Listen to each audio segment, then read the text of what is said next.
Vigilance ଭୟରେ range ବାବୁ ପାଇଖାନା ଫ୍ଲସ୍ ଭିତରେ ଲୁଚାଇ ଦେଲେ ବିଡ଼ା ବିଡ଼ା ଟଙ୍କା।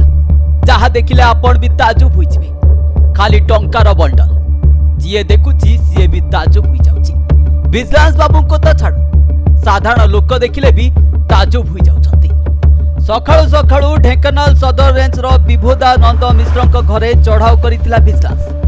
ଏହି ଡରରେ ଛାନିଆ ହୋଇ ରେଞ୍ଜର ଜଣକ ପାଇଖାନା ଫ୍ଲସ୍ ଭିତରେ ଟଙ୍କା ବିଡ଼ା ବିଡ଼ା ଲୁଚାଇ ଦେଇଥିଲେ।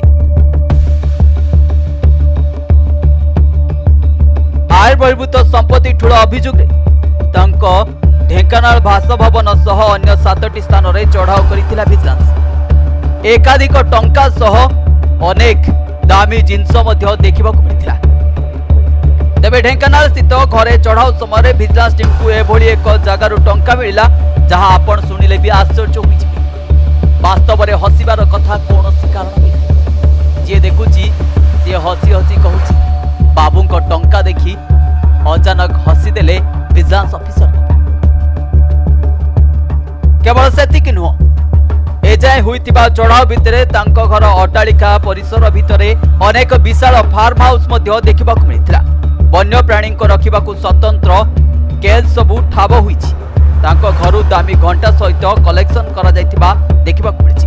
ଏବେ ବିଭିନ୍ନ ସ୍ଥାନରେ ଚଢ଼ାଉ ଜାରି ରହିଛି। ଆଗକୁ ଦେଖିବାକୁ ମିଳୁଛି ବାବୁ ଜଣକ କେତେ ଟଙ୍କା ଲୁଚାଇ ରଖିଛନ୍ତି। Bureau report.